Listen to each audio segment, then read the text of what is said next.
Hello friends, Arvind study official में आप सभी का स्वागत है। तो आज के इस वीडियो में हम लोग तुगलक वंश के बारे में पढ़ेंगे, जिसका शासनकाल 1320 ईस्वी से लेकर 1414 ईस्वी तक रहा है। तो वीडियो शुरू करने से पहले नोट्स को देख लेते हैं कि नोट्स किस हिसाब से बने हुए हैं। ये नोट्स आपको पीडीएफ फॉर्म में टेलीग्राम चैनल से मिल जाएंगे, वहाँ से आप इसे डाउनलोड कर सकते हैं, जिसका लिंक डिस्क्रिप्शन में दे दिया जाएगा। चलिए वीडियो को शुरू करते हैं। तुगलक वंश के शासकों ने दिल्ली सल्तनत पर सर्वाधिक समय तक शासन किया है। जिसका संस्थापक की अगर बात करें तुगलक वंश की, तो गयासुद्दीन तुगलक था। 1320 ईस्वी में खिलजी वंश के अंतिम शासक, खिलजी वंश का जो अंतिम शासक था नसरुद्दीन खुसरो शाह, इसकी हत्या कर इसने तुगलक वंश की स्थापना की थी। इसके बाद हम लोग देखते हैं गयासुद्दीन तुगलक के बारे में, जो 3 सितंबर 1320 ईस्वी को दिल्ली का सुल्तान बना था। जिसका शासनकाल 1320 ईस्वी से लेकर 1325 ईस्वी तक रहा है। यह दिल्ली का प्रथम सुल्तान था जिसने गाजी की उपाधि धारण की थी और इसने तुगलकाबाद नामक शहर की स्थापना की। यहीं पे एक स्थित दुर्ग है जिसे छप्पन कोट कहते हैं। गयासुद्दीन के सूफी संत निजामुद्दीन औलिया से संबंध अच्छे नहीं थे। जब बंगाल विजय से गयासुद्दीन तुगलक लौट रहा था तो उसने एक संदेश भिजवाया था निजामुद्दीन औलिया के लिए कि सुल्तान के पहुंचने से पहले वो दिल्ली छोड़कर कहीं दूर चले जाएं। तो इस पे औलिया ने उन्हें जवाब दिया था, हनु दिल्ली दूर अस्त, यानी अभी दिल्ली दूर है। तो निजामुद्दीन औलिया की बात यह सत्य हुई और गयासुद्दीन तुगलक दिल्ली पहुंचने से पहले ही उसकी रास्ते में मृत्यु हो गई थी। 1325 ईस्वी में लकड़ी के महल में दबकर उसकी मृत्यु हुई थी। गयासुद्दीन का जो मकबरा है वो तुगलकाबाद में बना हुआ है।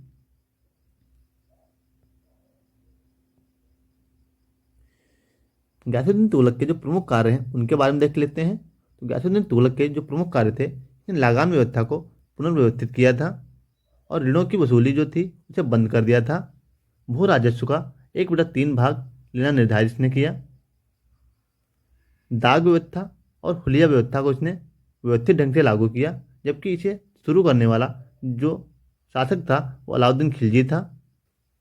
दाग यानी घोड़ों पर मोहर और हुलिया सैनिकों का चेहरा, इस व्यवस्था को इसने व्यवस्थित ढंग से शुरू किया था। नहरों से सिंचाई तथा डाक व्यवस्था की स्थापना की। यहाँ पे नोट करके दिया हुआ है, गयासुद्दीन तुगलक की मृत्यु के बाद उसका पुत्र जौना खां 1325 ईस्वी में शासक बना था। मृत्यु के 40 दिन तुगलकाबाद में रहकर इसने शोक मनाया था और 40 दिन के बाद उसने राज्याभिषेक के लिए दिल्ली को प्रस्थान किया था।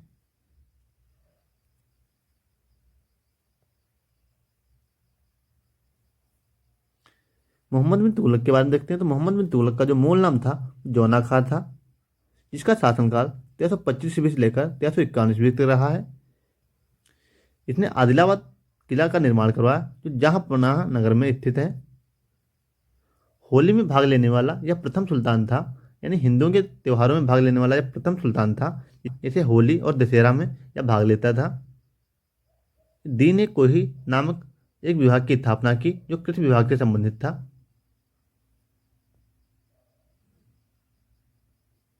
इसके बाद हम लोग देखते हैं मोहम्मद बिन तुगलक के बारे में। तो मोहम्मद बिन तुगलक यह सर्वाधिक विद्वान सुल्तान था,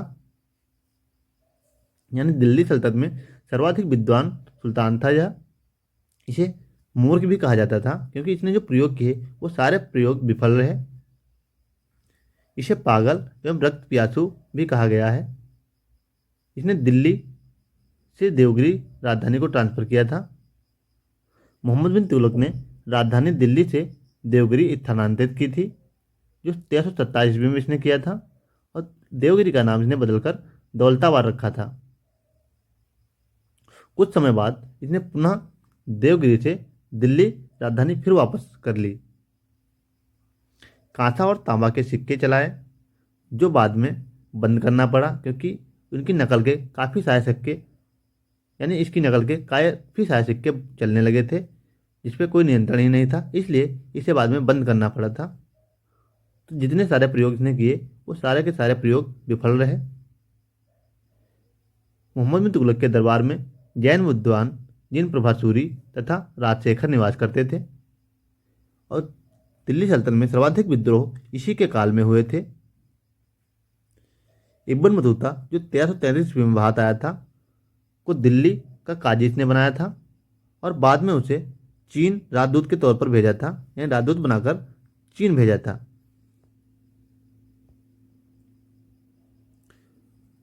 इसके जो प्रयोग थे वो विफल रहे, वो प्रयोगों के बारे में देखते हैं। तो 1325 ईस्वी में दोआब में इसने कर वृद्धि की थी जो कुल उपज का 50% कर दिया था इसने।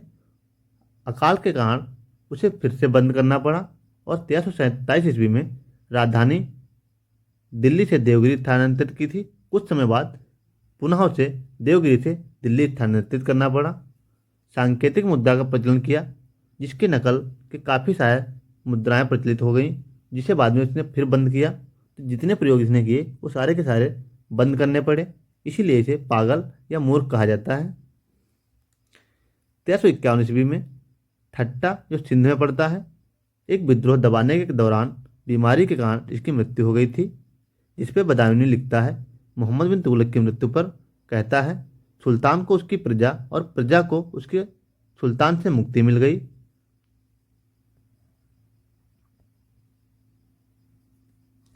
इसके बाद हम लोग देखते हैं फिरोज शाह तुगलक के बारे में, जिसका शासनकाल 1351 से 1388 ईस्वी तक रहा है। मोहम्मद बिन तुगलक की मृत्यु के बाद 1351 ईस्वी में उसका चचेरा भाई फिरोज शाह तुगलक सिंहासन पर बैठता है। फिरोज शाह तुगलक की माता राजपूत सरदार की एक पुत्री थी। बरनी के अनुसार मोहम्मद बिन तुगलक ने फिरोज शाह तुगलक को अपना उत्तराधिकारी नियुक्त किया था। फिरोज शाह तुगलक का राज्याभिषेक 2 बार हुआ था। पहला 22 मार्च 1351 ईस्वी को ठट्टा में, जिस समय यहीं पे मोहम्मद बिन तुगलक की मृत्यु हुई थी, तो कुछ अमीर वर्गों ने इसे वहीं पे राज्याभिषेक किया। उसके बाद में पुनः अगस्त 1351 ईस्वी में दिल्ली में इसका राज्याभिषेक हुआ। यह क्वेश्चन एग्जाम में पूछा गया है कि किस शासक का राज्याभिषेक 2 बार हुआ था। तो फिरोज शाह तुगलक का जो राज्याभिषेक है वो 2 बार हुआ था, आप इसे याद रख सकते हैं।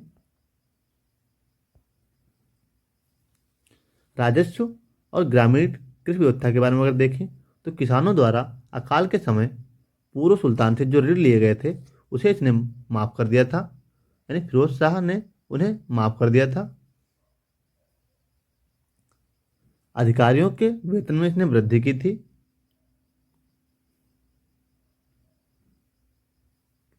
कर व्यवस्था की अगर बात करें तो राज्य की आमदनी का प्रमाणिक विवरण तैयार करने के लिए इसने सर्वप्रथम ख्वाजा हिसामुद्दीन को नियुक्त किया और उनसे कहा कि राज्य की कुल आमदनी का एक ब्यौरा बना के हमें दीजिए। तो ख्वाजा हिसामुद्दीन ने राज्य की आमदनी 6 करोड़ 78 लाख रुपए आंकी थी। भू राजस्व की दर इसने 1/3 से घटा करके 1/5 कर दी थी, यानी जो पहले 3 भाग में से 1 भाग कर के रूप में लिया जाता था, जो काफ़ी था, जिसको कम करने के बाद इसने 5 भाग में से 1 भाग लिया जाना तय किया।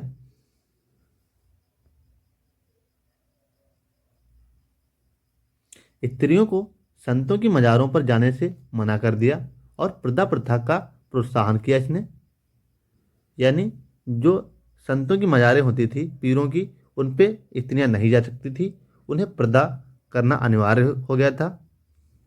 और ब्राह्मणों पर जजिया कर लगाने वाला प्रथम मुस्लिम शासक था यह, यानी ब्राह्मणों पर इसने जजिया कर लगाया, जबकि हिंदुओं पर जजिया कर मोहम्मद बिन कासिम ने लगाया था।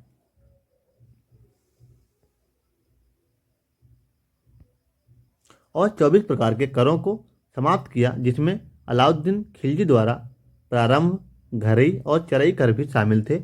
लेकिन 4 प्रकार के करों को शरीयत में इसने मान्यता दी कि बाकी सभी करों को समाप्त किया इसने, और 4 प्रकार के कर जो थे उनको लागू रखा, जो इस प्रकार हैं।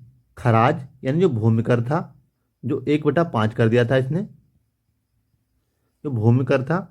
और जजिया कर जो ब्राह्मणों से केवल लिया जाता था। खुम्स जो युद्ध संबंधी था, यानी जो युद्ध में लूटा हुआ माल था। और जकात जो दान संबंधी कर था। ये 4 प्रकार के इसने कर लागू रखे। लेकिन इसके अतिरिक्त सिंचाई कर भी एक इसने लागू किया, जिसे हक सर्व कहा जाता था, जिसकी दर थी 1/10, यानी 10% कह सकते हैं, 10% जो थी। फिरोज शाह ने व्यापक स्तर पर नहरों का निर्माण करवाया था। यानी नहरों का जो निर्माण था इसने काफ़ी लंबे स्तर पर करवाया, जिससे सिंचाई का जो क्षेत्रफल था वो काफ़ी बढ़ गया था और फसलें अच्छी होने लगी थी। लगभग 300 नगरों की इसने स्थापना की थी, जिसमें प्रमुख हैं जौनपुर नगर, जो जौना खां की याद में बनवाया था। जौना खां का ही नाम मोहम्मद बिन तुगलक था, जिसकी याद में इसने जौनपुर नगर बसाया था। और फिरोजपुर, फिरोजाबाद जैसे कई सारे नगर बसाए। लगभग 300 नगरों की इसने स्थापना की थी।